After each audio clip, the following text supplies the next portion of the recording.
Hello guys, welcome back my YouTube channel. और आज यहाँ पे आप जो टॉपिक देख रहे हो इससे आपको बहुत तो अंदाज़ा लग ही गया होगा कि आज हम किसके बारे में बात करने वाले हैं। ठीक है, तो जितने भी बच्चे 10th क्लास में अभी एग्ज़ाम देने वाले हैं वो एसएससी में पढ़ते हैं। ठीक है, तो यहाँ पे हम लोग एसएससी के बारे में ही पूरा अच्छे से जानकारी प्राप्त करेंगे कि एक्चुअली में एसएससी का मतलब क्या होता है। और यहाँ पे आपको जो एसएससी आप एग्ज़ाम कंडक्ट आप देते हैं 10th क्लास में, वो एसएससी और ये वाले एसएससी में क्या फर्क है इसके बारे में यहाँ पे हम लोग डिटेल में देखेंगे। ठीक है, तो आज का जो हमारा टॉपिक है आप यहाँ पे देख सकते हैं, एसएससी क्या है और एसएससी की पूरी जानकारी हिंदी में। तो यहाँ पे हम लोग जो एसएससी के बारे में पूरी जानकारी हिंदी में हम लोग देखते हैं कि एक्चुअली में एसएससी है क्या। ठीक है, यहाँ पे आप देख सकते हैं कि एसएससी के बारे में पूछा गया है और एसएससी क्या है और एसएससी की पूरी जानकारी हिंदी में यहाँ पे आपको बताया गया है। ठीक है, तो यहाँ पे आपको बताया गया है कि दोस्तों आज हम इस आर्टिकल के बारे में बात करेंगे कि एसएससी के बारे में, एसएससी क्या है और एसएससी कौन कौन से एग्जाम करवाता है। हर साल लाखों स्टूडेंट एसएससी की तैयारी करते हैं लेकिन स्टूडेंट को एसएससी की पूरी जानकारी नहीं होती। लेकिन अब आपको किसी से कुछ पूछने की आवश्यकता नहीं है, अब हम आपकी मदद करेंगे और एसएससी की पूरी जानकारी देने के लिए देंगे। तो चलिए शुरू करते हैं। ठीक है, तो यहाँ पे आप देख सकते हैं कि एसएससी के बारे में बताया गया है। तो सबसे पहले आपको एसएससी का फुल फॉर्म समझ लेना होगा। ठीक है, तो एसएससी का जो फुल फॉर्म होता है वो है स्टाफ सिलेक्शन कमीशन। ठीक है, तो और इसमें हिंदी में कर्मचारी चयन आयोग कहते हैं। और आज के समय में बहुत से स्टूडेंट हैं जो एसएससी के बारे में नहीं जानते, उन लोगों को पता नहीं रहता है कि कोई एसएससी का एग्जाम भी होता है। अधिकतर ऐसी समस्याएं गांव और शहरों में पाई जाती है क्योंकि वहां इतनी जागरूकता नहीं होती है और इस कारण गांव और छोटे शहरों के छात्रों को एसएससी की कम जानकारी होती है। ठीक है, यहाँ पे आप देख सकते हैं कि एसएससी का जो लोगो है वो भी यहाँ पे आपको दिया गया है, स्टाफ सिलेक्शन कमीशन। उसके बाद यहाँ पे एसएससी क्या है, तो एसएससी की स्थापना कब हुई थी? 1977 में। और ये एक स्टाफ सिलेक्शन कमीशन है। ठीक है, और ये एक बोर्ड है जो केंद्र सरकार के मंत्रालय और अन्य विभागों में ग्रुप बी और ग्रुप सी के कर्मचारियों का चयन करता है। तो और आप और यहाँ पे और आपका भी सपना है कि सरकारी नौकरी पाने का, तो आप भी एसएससी के एग्जाम पास करके अपने सपने को साकार कर सकते हैं। यानी आपको अगर एसएससी विभाग में काम करना है तो आप वहां पे भी उसका एग्जाम क्रैक करके वहां पे आप काम कर सकते हो। ठीक है, उसके बाद यहाँ पे आपको एसएससी द्वारा कौन कौन से एग्जाम कराए जाते हैं। तो एसएससी जो कौन कौन से एग्जाम कराता है उसके बारे में हम लोग देखते हैं। तो यहाँ पे आपको लिखा गया है कि एसएससी कौन कौन से एग्जाम कराता है। जो जितने भी बहुत सारे जो कॉम्पिटिटिव एग्जाम है वो एसएससी करवाता है। ठीक है, तो यहाँ पे आपको अलग अलग कॉम्पिटिटिव एग्जाम के बारे में बताया गया है। तो ये भी आपके लिए बहुत फायदेमंद हो सकता है अगर आप अलग अलग जो कॉम्पिटिटिव यहाँ पे एग्जाम है उसको आप नोट कर ले और आप इसको गूगल पे सर्च करें और इसके बारे में और जानकारी निकालें। तो यहाँ पे जो सबसे पहला जो एग्जाम है वो है एसएससी सीजीएल। ठीक है, तो ये है कंप्लेंट गारंटी लेवल और इसके अंदर आपको ग्रेजुएट होना बहुत जरूरी है। ठीक है, यानी कभी कभी क्या होता है कि कोई एग्जाम आपको अगर क्रैक करना है, अगर कोई एग्जाम में आपको एप्लीकेशन में आवेदन देना है तो उसके लिए कुछ रिक्वायरमेंट होती है। तो उसी तरह की यहाँ पे सीजीएल में आपको रिक्वायरमेंट है जिसके अंदर आपको कंबाइन ग्रेजुएट लेवल, यानी अगर आप ग्रेजुएट हो चुके हो और आपकी एज अगर 18 से 27 के बीच है तो आप एसएससी सीजीएल एग्जाम दे सकते हो और उसके अंदर आप अप्लाई करके वहां पे आप एग्जाम क्रैक करके उसके बाद यहाँ पे आप SSC CGL tier 1 exam pattern भी यहाँ पे दिया गया है। ठीक है, तो यहाँ पे आपको सब्जेक्ट्स के बारे में बताया गया है और नंबर ऑफ क्वेश्चन किस तरह से होते हैं। उसके बाद यहाँ पे आपको टोटल मार्क्स बताया गया है। 200 मार्क्स का पेपर होता है जिसके लिए आपको टाइम दिया जाता है 60। ठीक है, और यहाँ पे आपको नंबर ऑफ क्वेश्चन कितना आएंगे? 100। उसके बाद यहाँ पे SSC CGL tier 2 exam pattern, तो हम लोगों ने टीयर 1 देखा, अब यहाँ पे टीयर 2 देखेंगे जिसके अंदर आपको 4 पेपर आने वाले हैं। ठीक है, और 4 पेपर में आपको यहाँ पे एक तो क्वांटिटेटिव होगा, उसके बाद लैंग्वेज का पेपर होगा, उसके बाद स्टेटिक्स और उसके बाद होगा जनरल स्टडी। और सबका जो मार्क्स है यहाँ पे आपको दिया गया है और उसके लिए आपको टाइमिंग जो अलॉटेड है वो भी आपको यहाँ पे दी गई है। उसके बाद यहाँ पे जो टीयर 3 है उसका एग्जाम पैटर्न भी यहाँ पे दिया गया है जिसके अंदर आपको डिस्क्रिप्टिव पेपर होगा इंग्लिश और हिंदी का, जिसके अंदर आपको ऐसे राइटिंग लिखना होता है, ठीक है, प्रेजेस लिखने होते हैं, लेटर होता है, एप्लीकेशन होता है। तो उसके लिए यहाँ पे आपको 100 मार्क्स दिए गए हैं और एग्जाम मोड आपको यहाँ पे दिया गया है और टाइम भी आपको यहाँ पे दिया गया है, ठीक है। उसके बाद यहाँ पे आप जो टियर 4 है वो एग्जाम दे सकते हैं, उसका आपको पेपर पैटर्न दिया गया है। तो उसके लिए यहाँ पे आपको data entry, computer proficiency test, processing, Excel sheet, PowerPoint, ये सभी चीज़ों के लिए यहाँ पे आपको timing, qualification, mark for the post of, सभी चीज़ें यहाँ पे दी गई है और ये कौन से पोस्ट के लिए है ये भी यहाँ पे आपको दिया गया है, ठीक है। उसके बाद यहाँ पे एक और है CRFF, CAPF, तो इसका जो सेंट्रल आर्म पुलिस फोर्स, ठीक है, तो इसके बारे में भी बहुत लोग जानते होंगे, सेंट्रल आर्म पुलिस फोर्स, ठीक है।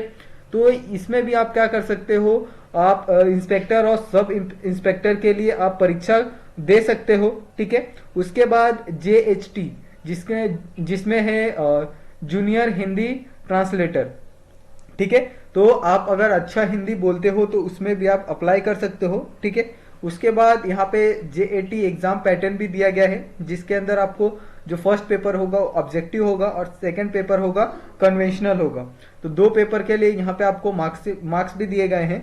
जनरल हिंदी और जनरल इंग्लिश के लिए 200 मार्क्स का पेपर है, उसके लिए यहाँ पे आपको टाइमिंग भी अलॉट की गई है और ट्रांसलेशन एंड ऐसे यहाँ पे आपको 200 मार्क्स का दिया गया है और उसके लिए यहाँ पे सेम टाइमिंग आपको दी गई है, ठीक है। उसके बाद यहाँ पे JEE यानी जूनियर इंजीनियर, ठीक है, तो उसके लिए यहाँ पे आपको पूरा यहाँ पे बताया गया है कि किस तरह से आप इसमें जूनियर इंजीनियर कर सकते हैं। डिप्लोमा होता है एक तरह का, ठीक है, और उसके लिए यहाँ पे आपको एग्जाम पैटर्न दिया गया है, जिसके अंदर पेपर 1 और पेपर 1 में कितने सारे सब्जेक्ट है उसके बारे में, मार्क्स के बारे में यहाँ पे बताया गया है और जो टाइम अलॉट हुआ है 2 घंटे का उसके बारे में भी बताया गया है, ठीक है। और पेपर 2 में भी यहाँ पे कौन कौन से सब्जेक्ट है, कितने मार्क्स का पेपर है और कितना टाइम अलॉट हुआ है उसके बारे में भी यहाँ पे जानकारी दी गई है। उसके बाद यहाँ पे जो दूसरा कॉम्पिटिटिव एग्जाम है वो है SSC CHSL का जो मतलब होता है कंबाइंड सेक्रेटरी लेवल। तो इसका जो एग्जाम है वो 12 प्लस, जो भी 12 पास है वो स्टूडेंट वो इसका आवेदन कर सकते हैं और इसके अंदर आप जो इसका कंबाइंड एग्जाम होता है उसके अंदर आप पार्टिसिपेट कर सकते हैं, ठीक है। और उसके बाद यहाँ पे आपको क्लर्क, डाटा एंट्री ऑपरेटर जैसे जो पोस्ट होते हैं उसमें आप अप्लाई कर सकते हैं, वहां पे आप जॉब कर सकते हैं, ठीक है। और उसके लिए यहाँ पे आपको एग्जाम पैटर्न भी दिया गया है, जिसके अंदर आपको अलग अलग सब्जेक्ट्स के बारे में बताया गया है, नंबर ऑफ क्वेश्चन कितना आएंगे उसके बारे में बताया गया है और मार्क्स कितने होंगे उसके बारे में बताया गया है और एग्जाम ड्यूरेशन भी आपको दिया गया है। उसके बाद यहाँ पे टियर 2 यानी ये 2 लेवल का एग्जाम होता है, ठीक है, जिसके अंदर आपको अलग जो टियर 2 है उसके अंदर आपको एशे और लेटर राइटिंग है और उसके लिए यहाँ पे आपको वर्ड काउंट दिए गए हैं, यानी कितने वर्ड में आपको लिखने हैं, मार्क्स आपको दिया गया है और टाइमिंग भी आपको अलॉट की गई है, ठीक है। उसके बाद यहाँ पे जो थर्ड कॉम्पिटिटिव एग्जाम है वो है SSC STNO, ठीक है। तो ये एग्जाम देने के लिए आपको स्टेनोग्राफी का ज्ञान और 12 पास होना चाहिए, ठीक है। तो आपको इससे पहले आपको स्टेनोग्राफी अगर करना है, स्टेनो में अगर SSC स्टेनो में अगर आपको आवेदन करना है, अगर आपको उसके अंदर जॉब करना है तो सबसे पहले आपको स्टेनोग्राफी के बारे में पता होगा, ठीक है। उसके बाद ये एग्जाम देने के लिए आपको 12 क्लास पास होना चाहिए और इसमें ग्रेड C और D होती है और इसमें SSC और स्टेनोग्राफ में एग्जाम में मैथ नहीं होता है, तो इसमें एक तरह की भाषा होती है जिससे केवल एक स्टेनोग्राफी समझ सकता है और ये हिंदी और इंग्लिश दोनों में पेपर आता है। और उसके लिए यहाँ पे आपको सब्जेक्ट दिए गए हैं, नंबर ऑफ क्वेश्चन दिया गया है, मैक्सिमम मार्क्स दिया गया है आपको, उसके बाद यहाँ पे टाइम एलोटेड दिया गया है, ठीक है। उसके बाद यहाँ पे आपको जो स्किल टेस्ट होता है उसके लिए यहाँ पे आपको टास्क दिए गए हैं, कौन से टास्क होते हैं स्किल टेस्ट के लिए, और एक्सपेक्टेड स्पीड यानी आपको कितने वर्ड कितने समय में लिखने हैं, ठीक है। तो ये सब चीजें यहाँ पे दी गई हैं। उसके बाद यहाँ पे एक और एग्जाम के बारे में बताया गया है SSC MTS, तो इसका पूरा नाम होता है SSC मल्टीटास्किंग स्टाफ, ठीक है। तो उसके बारे में यहाँ पे आपको पेपर 1 दिया गया है और पेपर 1 के अंदर कौन कौन से जो सब्जेक्ट है उसके बारे में बताया गया है, कौन कितने मैक्सिमम मार्क्स है उसके बारे में बताया गया है, टाइम ड्यूरेशन भी आपको दिया गया है, ठीक है। उसी तरह से यहाँ पे आपको पेपर 2 के बारे में भी बताया गया है, जिसके अंदर आपको सब्जेक्ट्स के बारे में बताया गया है, मार्क्स के बारे में बताया गया है और टाइम टेबल के बारे में बताया गया है, ठीक है। उसके बाद यहाँ पे आपको एग्जाम पैटर्न समझने की जरूरत है कि एग्जाम पैटर्न किस तरह से होता है, ठीक है। उसके बाद सिलेबस को आपको जानना होता है कि सिलेबस कौन कौन सा होता है।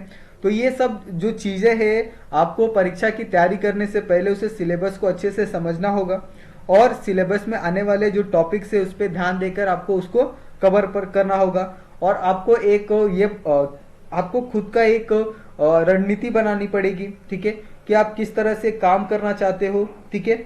यानी आपको खुद के ऊपर वर्क करना पड़ेगा कि आप किस तरह से प्लानिंग कर सकते हो, ठीक है। उसके बाद आपको स्किल टेस्ट, यानी यहाँ पे आपको जो स्किल टेस्ट दिए गए हैं कि आपको 1 मिनट के अंदर उतने वर्ड लिखने हैं। तो ये आपको क्या, ये कब हो सकता है, अगर आप जब प्रैक्टिस करोगे घर पे स्किल बढ़ाने के लिए, तो ही आप स्किल टेस्ट में पास हो सकते हो। टाइम मैनेजमेंट, तो ये एक बहुत अच्छा ये है, ठीक है। टाइम मैनेजमेंट बहुत जरूरी होता है क्योंकि अगर आपके पास 10 मिनट है, अगर 10 मिनट के अंदर आपको क्या है काम खत्म करना है, आप उसको 10 मिनट से ज्यादा एक्सटेंड नहीं कर सकते हो। तो उसी को अगर टाइम मैनेजमेंट के हिसाब से किया जाए तो आपका जो काम है 10 मिनट का वो 10 मिनट के अंदर भी हो सकता है। उसके बाद सबसे मेन है यहाँ पे आपको करंट अफेयर, ठीक है। तो बहुत से जो स्टूडेंट है, जो बहुत से अप्लाई करने वाले हैं, वो करंट अफेयर के ऊपर बहुत ज्यादा ध्यान नहीं देते क्योंकि उन्हें क्या लगता है कि करंट अफेयर में क्या आएगा जो हम लोग डेली लाइफ में देखते हैं।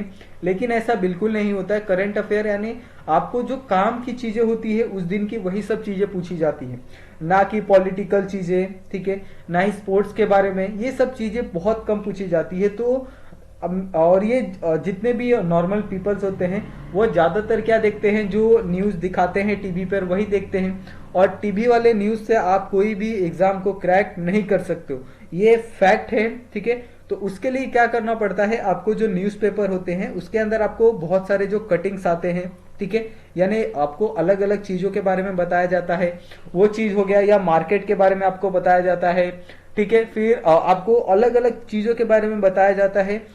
और इस तरह से आप क्या कर सकते हो, करंट अफेयर के बारे में जान सकते हो। वर्ल्ड में क्या हो रहा है उसके बारे में बताया जाता है, इकोनॉमिक्स के बारे में बताया जाता है, ठीक है। उसके बाद एजुकेशन के बारे में बताया जाता है, सभी चीजों को कवर किया जाता है। तो अगर आप उस पर ज्यादा ध्यान देते हो तो आपका करंट अफेयर भी बहुत अच्छा हो सकता है, ठीक है। तो इस तरह से आपने ये पूरा जो एसएससी था कि एक्चुअली में एसएससी क्या होता है, उसके बारे में, एसएससी का फुल फॉर्म क्या होता है, ठीक है, और एसएससी की पूरी जानकारी यहाँ पे जो हमने हिंदी में थी वो यहाँ पे आपको हमने प्रोवाइड की है। तो अगर आपको ये वीडियो अच्छा लगा हो तो वीडियो को लाइक करिए, अपने दोस्तों के साथ भी इस जानकारी को शेयर करिए और उनसे भी कहिए कि वीडियो को लाइक करें। और आप सभी से मेरा निवेदन है, प्लीज हमारे चैनल को सब्सक्राइब कर लीजिए अगर आपको वीडियो अच्छा लगा हो। और आप सभी का ये वीडियो देखने के लिए बहुत बहुत धन्यवाद। मिलते हैं नेक्स्ट वीडियो में।